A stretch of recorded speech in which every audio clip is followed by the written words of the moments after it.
Merci au groupe de louanges. Je suis content de vous voir aujourd'hui. Je suis heureux de vous voir. Ça fait longtemps qu'on ne s'est pas vu. Hein? Frère Serge, je suis content de te voir aujourd'hui. Il y a des gens que je n'ai pas vus il y a longtemps. Hein? Général, plaisir de te voir. Ah, je suis trop content. Je suis content de vous voir aujourd'hui parce que il est doux et agréable pour des frères et des sœurs de demeurer dans la présence de Dieu. Comme dit l'ancienne Nathalie, pendant les réunions du vendredi, elle soupire après ce moment. Parce que lorsque nous sommes ensemble, il y a une grâce particulière qui est déversée. Une grâce particulière, une faveur particulière. Et le dimanche, ce jour, lorsque nous nous rassemblons, il y a aussi une grâce particulière qui est déversée. Il y a une atmosphère de guérison, de restauration, d'enseignement et de compréhension. On connaît encore un peu plus qui est Dieu. Et encore un peu plus, on rentre dans une connexion particulière avec lui. La Bible dit que celui qui rentre dans la présence de Dieu ne retourne pas le même. Il est renouvelé, il est transformé à tel point que son visage brille, s'illumine et ne se couvre pas de honte. C'est notre Père qui fait ça. Un simple contact avec notre Dieu nous transforme. David pouvait dire, un jour dans tes parvis vaut mieux que 1000 ailleurs. Les parvis de Dieu, sa présence, sont le jardin d'Éden.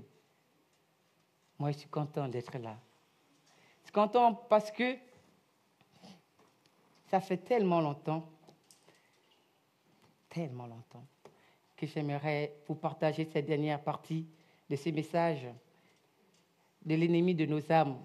C'est la fin aujourd'hui. On a fait quasiment toute l'année, on a parlé de ça en 3 parties. Le Seigneur nous a fortement bénis au travers de ces messages. Nous avons vu la première partie, l'origine d'une guerre, où le diable a tellement comploté pour avoir notre place, mais n'a pas su la prendre, parce que Dieu veille. Il veille. Et nous avons vu la deuxième partie, où l'ennemi de notre âme, donc le diable, après sa chute, après qu'il ait été éjecté du ciel, a levé des stratégies pour que nous aussi, nous n'héritons pas du ciel. Ouais, mais voyez-vous, son plan était échoué dès le commencement. Parce qu'avant qu'il ne pense comme ça, il y avait déjà une solution. Amen. Il y avait déjà une solution qui était là pour nous. Et donc, nous avons vu dans la deuxième partie que notre âme, nous avons un peu parlé de qui nous sommes en 3 dimensions. L'esprit, l'âme et le corps. Et nous avons vu que l'esprit est la dimension de l'esprit, c'est ce qui nous permet de rentrer en connexion avec Dieu, de lui parler, de lui dire, de l'appeler, de lui dire notre cœur. Nous avons vu que la dimension de la chair, c'est rentrer en contact avec le matériel. Tout ce qui est physique, tout ce qu'on peut toucher, tenir. Et nous avons vu aussi que la dimension de l'esprit, c'est ce que nous sommes. Lorsque je parle avec le frère Serge, c'est 2 âmes qui communiquent. Nous sommes dans une dimension où l'âme de Serge parle à mon âme et mon âme lui répond. Tout ça là dans une enveloppe de chair. Et nous avons vu aussi que, à cause du péché, le péché a été enfermé dans la chair. Ce qui fait qu'il y a notre chair avec laquelle nous marchons tous les jours a des désirs qui sont contraires à ceux de l'esprit. Mais gloire à Dieu, Jésus est mort sur la croix et le réseau a été rétabli. Et nous avons la possibilité de rentrer en contact avec Dieu. Donc chaque jour dans notre quotidien, nous sommes confrontés au désir de la chair et au désir de l'esprit. Amen. Et nous avons aussi vu que le diable, qui a manigancé un peu tout ça pour nous faire pécher, lui aussi il est là, il ne dort pas. Et il rôde comme un lion. Il nous influence. Il crée des circonstances. Il crée des situations qui nous amènent à régresser et à nous laisser dominer par le péché. Amen. Mais nous avons compris que la seule façon de ne pas y retourner, c'est de demeurer dans la présence de Dieu. On demeure dans la présence de Dieu, on a plus de force du côté de l'esprit et on est plus solide. On reçoit plus d'armes que le diable ne connaît pas. Ça nous permet de ne pas pécher et de vaincre l'ennemi de nos âmes. Et donc, dans cette dernière partie, que j'ai appelée d'origine victorieuse. Dites d'origine victorieuse. Dis, je suis victorieux. Je suis victorieux. Avant que je ne fût, j'étais déjà victorieux.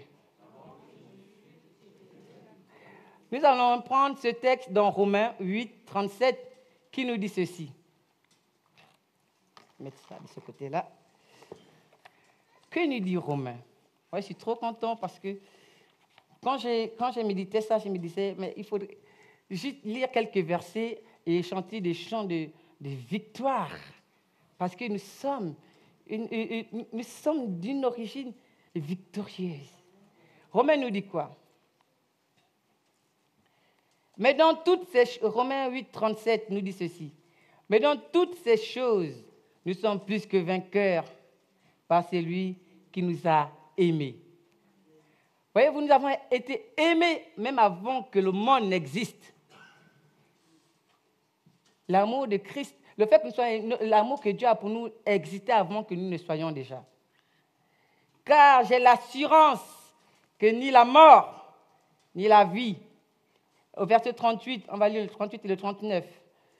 Verset 38, car j'ai l'assurance que ni la mort, ni la vie, ni les anges, ni les dominations, ni les choses présentes, ni les choses à venir, ni les puissances, ni les hauteurs, ni les profondeurs, ni aucune créature ne pourra nous séparer de l'amour de Dieu, manifesté en Jésus-Christ notre Seigneur. Dieu a manifesté son amour. Mais avant qu'il ne manifeste son amour, il nous aimait déjà. Je ne sais pas si vous comprenez. Nous étions aimés même avant que Jésus ne meure sur la croix. Nous étions déjà aimés. À cause du péché, Dieu a dû le manifester à la croix par Jésus-Christ pour que nous comprenions quel est le prix que nous avons à ses yeux et que nous ne soyons plus esclaves de la peur. Et que nous comprenions que nous sommes enfants de Dieu. Amen. Et c'est là où nous allons un peu arriver. Donc, dans le thème, mon message de ce jour, comme je l'ai dit, c'est d'origine victorieuse. Alors, nous allons comprendre un peu les deux thèmes qui sont dans notre titre. D'origine, ça veut dire quoi, origine? Ça veut dire ceci. Dans le dictionnaire, j'ai pris culture générale. Ce qui provoque l'apparition de quelque chose. Ce qui en est la source. Ce qui en explique la formation, l'apparition, la création. Nous allons revenir sur la création. Et il a pour synonyme le commencement, le début, la naissance, le point de départ de quelque chose ou de quelqu'un. Le commencement, le début, la naissance de quelqu'un ou de quelque chose. Nous avons fêté les 15 ans de l'Église il n'y a pas longtemps. On a vu l'origine. Le vendredi, si vous étiez là, pendant qu'on donnait les témoignages, le pasteur Cyril nous a raconté l'origine du ciel. On a vu qu'on vient de loin. Mais on sait qui est à l'origine du ciel. Ce n'est pas venu que non, on a vu des belles fleurs. Tiens, j'ai eu un flash, je me suis dit, tiens, je vais essayer de construire une église. Dieu a inspiré cette œuvre. Ce qui veut dire que cette œuvre, même s'il y a des fondateurs, même s'il y a des gens qui étaient là dès le début du début, cette œuvre a commencé même avant les pasteurs. Parce qu'il prend son origine dans le cœur de Dieu. Est-ce que vous comprenez là? Restez connectés. Nous avons la définition de victorieuse ou victorieux. Qui l'emporte sur quelque chose d'autre, sur une difficulté, qui manifeste un succès obtenu. La victoire. Nous sommes plus que vainqueurs par celui qui nous a aimés le premier. Je ne suis plus esclave de la peur. Comment pourrais-je avoir peur si je suis d'une origine victorieuse? Si je suis victorieux dès le départ, comment je peux avoir peur de ce qui m'arrive? Les disciples dans le bateau, face à la tempête, ils ont eu peur. Jésus leur a dit, pourquoi avez-vous peur, homme de peu de foi? Je suis dans le bateau, je suis l'origine de ce que vous êtes. Pourquoi vous avez peur? Je ne peux pas avoir peur. Et peur de quoi? Qu'est-ce qui est plus grand que là où je tire mon origine? Voyez-vous, la création, c'est une médite que je suis en train de faire, que peut-être j'aurai l'occasion de partager aussi. Dans le mot création, il y a deux dimensions. Il y a le fait de créer sans qu'il n'y ait rien. Là, c'est Dieu. Dieu seul. Il est arrivé comme ça. En tout cas, il était déjà. L'origine de Dieu, personne ne connaît. Il n'a pas d'avant, il n'a pas d'après. Il est. Amen. Donc, il existait déjà. Et il y a l'origine aussi du fait que on crée à partir de quelque chose. Amen. Le monde a été créé à partir de rien. Le monde a été créé à partir de rien. Mais nous avons été créés à partir de quelque chose. L'homme a été créé à partir de quelque chose. On a formé l'homme de la poussière et tout ça, de la poussière et le souffle de vie. Mais notre origine véritable, c'est que nous sommes, notre origine, ce qui a fait en sorte que nous puissions vivre, c'est le souffle de Dieu. Est-ce que vous comprenez là? Donc, je ne suis pas venu à partir de rien. J'ai une source. Et ma source, ce n'est pas n'importe quelle source. C'est Dieu lui-même qui a soufflé en moi. Ma source, ce n'est pas la terre. Ma source, ce n'est pas le vent. Ce n'est pas les arbres. Ce qui permet que je puisse exister, c'est le souffle que Dieu a mis en moi. C'est la partie de Dieu qui a été mise dans la terre qui fait ce que je suis. Donc mon origine était déjà en Christ, en Dieu, qui, on le connaît, n'a pas de rival. Qui peut contester contre lui? Qui peut plaider contre lui? La victoire est à lui. Il est la victoire. Donc s'il est la victoire et qu'il m'a donné la vie, je suis aussi d'une origine victorieuse. Amen. Donc je ne peux plus avoir la peur de quoi que ce soit. Surtout de l'ennemi, de nos âmes, du diable et de ses agents. Parce que je sais que celui qui a vaincu le mal, celui qui a chassé le diable, je tire mon origine de lui. Amen. Donc le diable ne peut pas me faire peur. Les difficultés, je les traverse parce que le Seigneur a traversé les difficultés. Jésus a traversé les difficultés. Donc pourquoi moi, d'origine victorieuse, je suis un enfant de Dieu? C'est ce que le chant dit, non? Je suis enfant de Dieu. Ton sang coule dans mes veines. Si le sang du Seigneur coule dans mes veines, et le sang, on sait que c'est la vie, alors pourquoi je vais avoir peur face à l'ennemi de nos âmes, face à la difficulté, face à la tempête? Dieu est celui qui donne des coups de pression à la tempête, il se calme. Pourquoi avez-vous peur, homme de peu de foi? Il dit que si ta foi est seulement petite comme ça, tu peux parler à la montagne et elle va partir. Voyez-vous, comme je l'ai dit tout à l'heure, Jésus a parlé à la mer, à la tempête. Dieu a fondu la mer rouge en deux. Toi, tu parles à la montagne. Amen. Voyez-vous comment Dieu nous amène à agir comme lui. Il dit, si tu as la foi, tu parles à la tempête. Tu lui dis, ôte-toi de là et jette-toi dans la mer. Et elle va t'écouter. Pourquoi elle va t'écouter? Pourquoi elle va t'écouter? Parce que l'origine, ton origine, elle le voit en toi. Mais ce qui fait la différence entre le fait que la montagne m'écoute et ne m'écoute pas, ce n'est pas l'origine, c'est la foi. Amen. On va avancer. Lisons donc 1 Pierre 2, verset 9. Voici un verset que j'aime bien.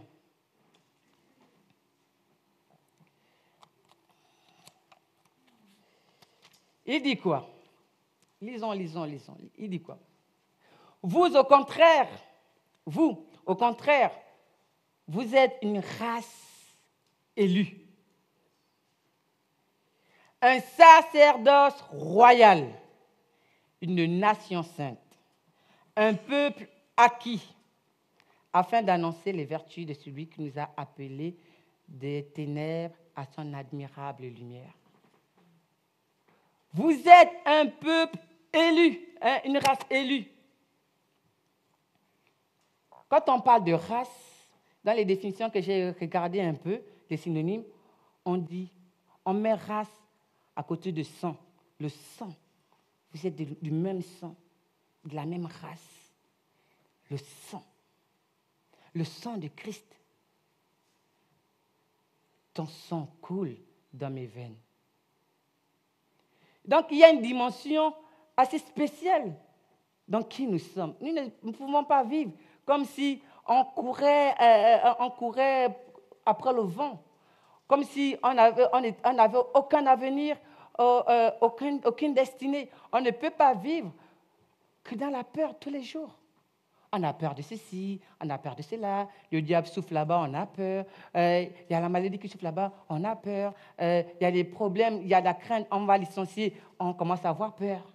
Mais non. Dieu est notre origine. Il est le fondement de notre vie. Notre vie tout entière vient de lui. On ne peut pas avoir peur. Amen. J'aimerais que vous puissiez vraiment vous disposer à comprendre que face à l'adversité, face à l'ennemi, nous sommes victorieux dès le départ. Dès le départ. Quelle est la chose qui fait en sorte qu'on puisse...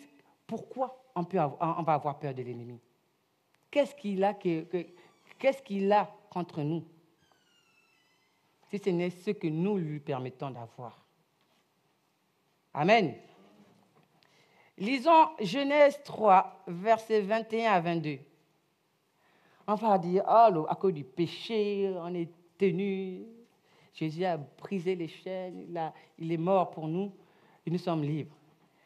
Mais avant que Jésus ne vienne mourir sur la croix, vous savez, j'aime bien la phrase du pasteur Cyril où il dit, si vous me remettez en cause la fidélité de Dieu, c'est que vous êtes en danger. Mais Jésus lui-même l'a dit, je serai avec vous tous les jours. Amen. Mais vous savez qu'avant que Jésus ne vienne, il était déjà avec nous. Dans le jardin d'Éden, l'action qu'il a menée à la croix, il avait commencé à le mener dans le jardin d'Éden. Et tout au long de l'Ancien Testament, jusqu'à ce qu'il manifeste qu'il est avec nous. Genèse 3, verset 21 dit ceci. L'Éternel Dieu fit à Adam et à sa femme des habits de peau, et il les en revêtit. L'Éternel Dieu dit, voici l'homme est devenu comme l'un de nous, pour la connaissance du bien et du mal. Empêchons-le maintenant d'avancer sa main, de prendre de l'arbre de vie, d'en manger et de vivre éternellement. Mais le passage qui nous intéresse ici, c'est le verset 21. L'Éternel Dieu fit à Adam et à sa femme des vêtements, des habits de peau. Des habits de peau. En peau de quoi? En peau de quoi? En peau de bête. Quel est l'agneau immolé? Qui est l'agneau immolé? Qui est l'agneau immolé? Quand on parle du péché, on parle de la honte, de la nudité. Et Christ, quand on dit qu'il est venu, son sang, dans l'Ancien Testament, les sacrifices qui étaient faits, c'était pour couvrir les fautes, le péché. En gros, c'était pour couvrir notre nudité. Christ, dans le jardin, avait déjà commencé à nous revêtir de lui pour cacher nos fautes. Amen. Ah, je vous ai perdu, on dirait. Non, vous êtes avec moi. D'accord. Christ, dans le jardin, avait déjà donné sa vie pour couvrir nos fautes. Dieu a revêti Adam et sa femme Ève des habits en peau. En peau de quoi? En peau de bête. Quelle est la bête qui a été tuée dans le jardin pour tirer la peau et pour revêtir l'homme et la femme? La Bible nous dit que Christ est l'agneau immolé qui s'est donné pour nous. Il s'est dépouillé lui-même. L'agneau immolé. Donc, dès le commencement, je vais vraiment insister sur ça, dès le commencement, même quand on a péché et que nous sommes morts spirituellement, Christ était déjà là. Lui, il est mort et il nous a couverts. Parce que nous avons de la valeur à ses yeux. Nous sommes importants, nous ne sommes pas d'une origine bizarre. Nous sommes tirés de Christ, de Dieu. Dès le commencement, Dieu a soufflé la vie à Adam et à Ève. Il ne pouvait pas les laisser comme ça parce que c'est une partie de lui qui devait laisser en vagabondage. Livrés à eux-mêmes. Dieu ne laisse pas ces gens vagabonder, livrés à l'ennemi. Non, Dieu prend soin de ses élus, de ceux qui lui appartiennent, nous dit la Bible. Et quand il chasse du jardin Adam et Ève, ce n'est pas parce qu'il ne les aime plus, c'est pour leur sauver la vie. Et quand il les sauve la vie, il commence déjà par les couvrir. Et Jésus dit, je ne vous abandonnerai point, je ne vous délaisserai point, je serai avec vous jusqu'à la fin des temps. Il était déjà avec nous dès le commencement. Il s'est manifesté parce qu'à un moment, il fallait dire stop, il fallait que le péché soit totalement vaincu, et après on continue le chemin. On reprend la route qui nous ramène au Père. Parce que sur l'autoroute, on avait pris la sortie. Mais ce n'était pas la bonne sortie. Alors, Christ vient faire le détour et nous ramener au Père. Je ne peux plus être esclave de toutes les craintes et les peurs que l'ennemi veut mettre devant moi. De toutes les situations, les circonstances, les influences du mal. Pourquoi? Parce que Dieu nous rend capables, n'oubliez pas, on l'a vu la dernière fois, de dominer sur eux. Mais pourquoi nous sommes capables de dominer sur eux? Parce que nous avons la capacité. Parce que Dieu nous a revêtus de cette capacité. Parce que celui qui domine sur le péché et tout ce qui va avec, c'est Dieu. Et Jésus qui nous accompagne tout le temps. Amen. Est-ce que vous êtes encore avec moi? Vous êtes encore avec moi? Lisons Galates 4, verset 1. Nous allons parler un peu de nous. j'ai expliqué que nous sommes d'une origine victorieuse. Combien notre force nous la tirons en Dieu, dans la prière, dans l'intercession, dans la méditation de la parole de Dieu et même dans la louange. Nous avons une force qui est tirée de Dieu à chaque fois que nous rentrons en contact avec lui. Il y a des mystères, il y a des secrets, il y a des révélations que Dieu nous donne pour résister face à l'adversité. Parce que nous rentrons en connexion avec la source éternelle qui nous a fait. Galates 4 dit ceci, verset 1. Or, aussi longtemps que l'héritier est un enfant, je dis qu'il ne diffère en rien d'un esclave, quoi qu'il soit maître de tout. Amen. Aussi longtemps que nous sommes des enfants, nous ne différons en rien de l'esclave.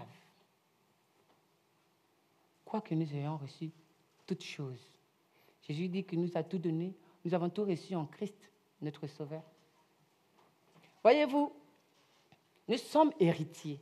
Dieu nous a fait héritiers de la terre et de tout ce qu'il y a dedans pour commander. Nous avons manqué de sagesse et de responsabilités. Et nous avons laissé ça à l'esclave. Parce que le diable, en fait, il avait été créé pour nous servir. Et voici que le Christ revient et nous ramène au Père. C'est à nous. Et là, je vais bien le préciser. C'est à nous, dans cette année de responsabilité, c'est à nous de nous positionner, de quitter l'enfant pour devenir adulte et responsable. Adam a perdu son droit sur la terre, et la nature et tout ce qui va avec, parce qu'il a fait preuve de responsabilité. Jésus a été responsable jusqu'à la croix. Responsable. La responsabilité est une chose importante aux yeux de Dieu. Dieu est un Dieu responsable. C'est pour ça que lorsque un enfant crie à lui, il vient et lui en délivre. Et lui délivre du mal. Dieu est responsable. Il te vêtit.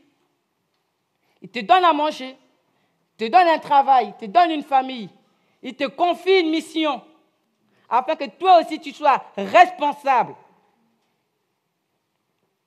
d'une famille, d'un travail, des enfants, d'une mission. Nous sommes tous appelés à être responsables. Il n'y a personne qui ne peut fuir la responsabilité que Dieu lui a confiée. Soit tu acceptes la responsabilité, soit tu fais n'importe quoi et tu perds ta place. Tu ne diffères en rien de l'esclave jusqu'à un moment. C'est écrit là, bâtir avec ce que l'on a, l'année de la responsabilité.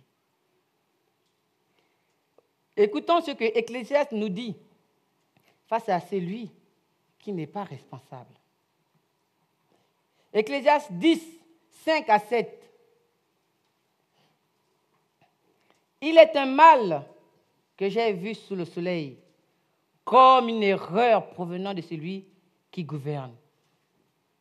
Comme une erreur. Il signale qu'il y a quelque chose qui ne va pas. Il y a quelque chose qui ne va pas. On dirait que celui qui gouverne a fait quelque chose qui ne va pas.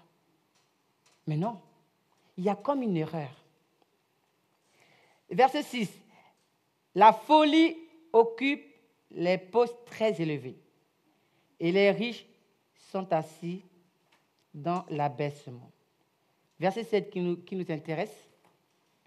J'ai vu des esclaves sur des chevaux et des princes marchant sur terre comme des esclaves. C'est le monde à l'envers. Ça, c'est le monde à l'envers. Christ nous a tout donné. Il nous a appelés à marcher sur les chevaux. Mais nous avons manqué de responsabilités. Nous avons fait l'enfant.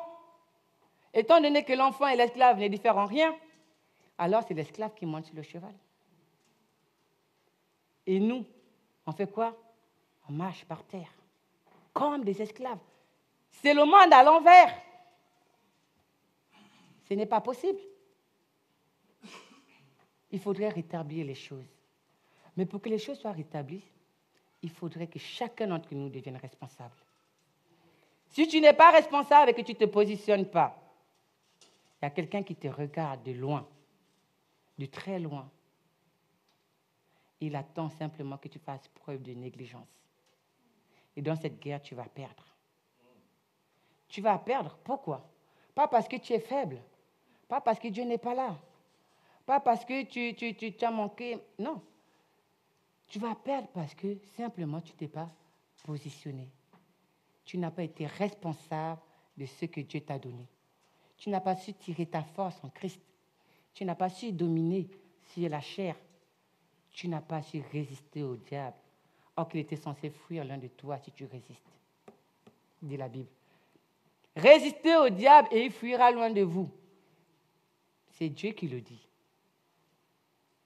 Donc tu es censé résister. Ta responsabilité est de résister et de résister et de résister. De dominer et surtout de te positionner et de prendre tes responsabilités. Si ce n'est pas le cas, c'est le monde à l'envers, nous dit Ecclésiaste. Il y a comme une erreur. Je ne vois pas bien là. Je vois comme une erreur. Comment ça se fait que l'esclave est sur le cheval du prince et que le prince, il marche par terre comme si c'était un esclave? Il y a quelque chose qui ne tourne pas rond. Pourquoi ça ne tourne pas rond? Ce n'est pas la faute de Dieu. C'est notre faute à nous.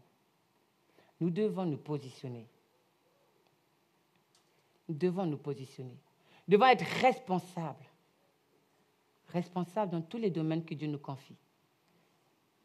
L'Église, la mission, la famille, les enfants, le travail, les amis, tout ce qui va avec. Nous devons être responsables. Parce que Dieu confie des responsabilités à des personnes responsables. Si tu fuis, tu fais l'enfant. Et si tu fais l'enfant, tu ne diffères en rien de l'esclave. Donc, tu n'es pas esclave. Tu n'es pas esclave, nous dit le chant. Je ne suis plus esclave. Pourquoi? Parce que je connais qui je suis. Je ne suis plus esclave. Pourquoi? Parce que le sang de Christ coule dans mes veines. Je suis un héritier. Héritier du royaume. Je suis plus que vainqueur. Amen. Il y a ce chant que j'aime bien. C'est un chant d'impact. Et là, on va finir. C'est pas long. Qui dit ceci? Dans l'état où vous vous trouvez, si la lune me glace et le soleil menace, Créateur des étoiles, mon secours est en toi. Si mes larmes ruissellent et que mon pas chancelle, Créateur de la terre, mon secours est en toi. Je lève les yeux vers les hauts sommets. Toi seul est mon Dieu. Je proclamerai. Dans l'adversité, je proclame et je proclamerai. Face à la montagne, je proclame et je proclamerai. Face à la tempête, je proclame et je proclamerai. Toi seul est ma force. Toi seul me restaure. Mon secours est en toi. Toujours, tu me portes lorsque je suis fatigué. Ça me fait penser au témoignage de la sœur Olivia, où elle a dit que Dieu lui a dit que c'est normal que tu fatigues. On a le droit d'être fatigué. Mais lorsque nous sommes fatigués, nous nous reposons sur qui? Voici ce que dit le chant. Toujours tu me portes, jamais tu ne dors, mon secours est en toi. Si la peur m'envahit et mon âme chavire, Créateur de la vie, mon secours est en toi. Je lève les yeux vers les hauts sommets. Toi seul est mon Dieu, je proclamerai. Et il redit encore, toi seul est ma force, toi seul me restaure, mon secours est en toi. Toujours tu me portes, jamais tu ne dors, mon secours est en toi. Ta victoire est mon espoir, ton chemin est mon destin, ton salut est mon refuge. Tout est en toi. Et il le dit 3 fois. Ta victoire est mon espoir. J'ai espoir en toi parce que tu es ma victoire. Je suis plus que vainqueur. Nous avait enseigné l'enseignant Pasteur Allard. Christ est vainqueur à la croix. En nous donnant, en faisant de nous des gens libres, il fait de nous des plus que vainqueurs. Amen. Nous devons arrêter de marcher d'une façon où on a l'impression que c'est le diable qui gagne à tous les coups. Nous sommes des héritiers, des fils et des filles de Dieu. Nous devons marcher avec assurance parce que Dieu est fidèle. Et dès le commencement, dès la création, il a toujours été avec nous. Et jusqu'à présent, il est avec nous.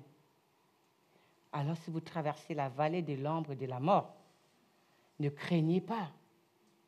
1000 ans à votre droite, 10 000 à notre droite, on ne sera pas atteint.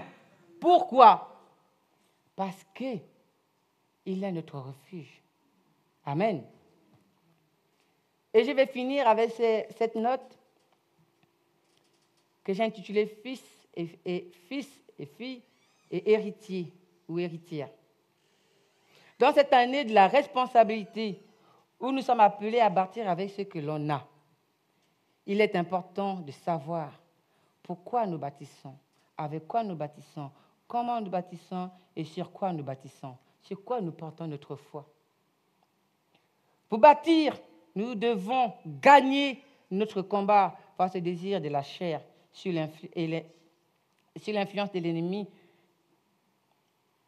en demeurant dans la présence de Dieu par la prière, par la méditation de la parole de Dieu, par des chants. Seule la connexion avec Dieu par Christ nous donne la victoire.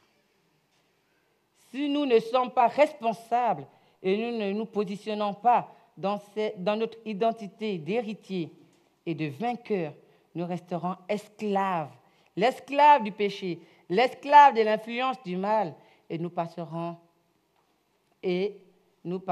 à côté de notre destinée de fils et de filles de Dieu. Bien-aimés, arrêtons de nous justifier. Le temps de nous justifier est fini. Le temps de trouver des raisons pour que nous ne fassions rien ou que nous restons assis toute la journée, or que Dieu nous appelle à répondre à un appel, est fini. Parce que vous savez qu'il n'y a rien qui vous bloque. La seule chose qui peut vous arrêter, qui peut vous freiner dans votre destinée, c'est vous-même.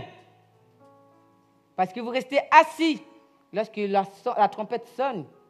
C'est vous-même. Parce que vous dormez lorsque le temps est venu d'aller moissonner. C'est vous-même.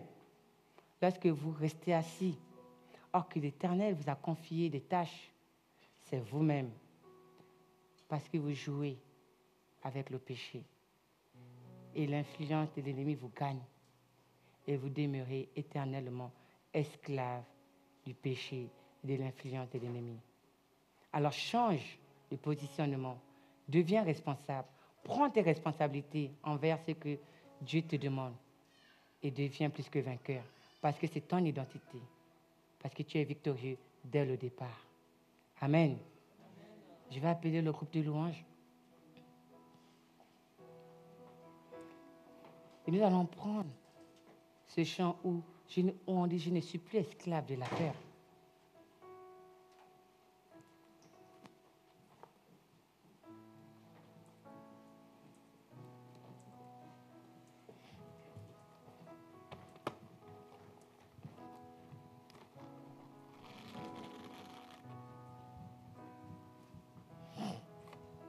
Désolée.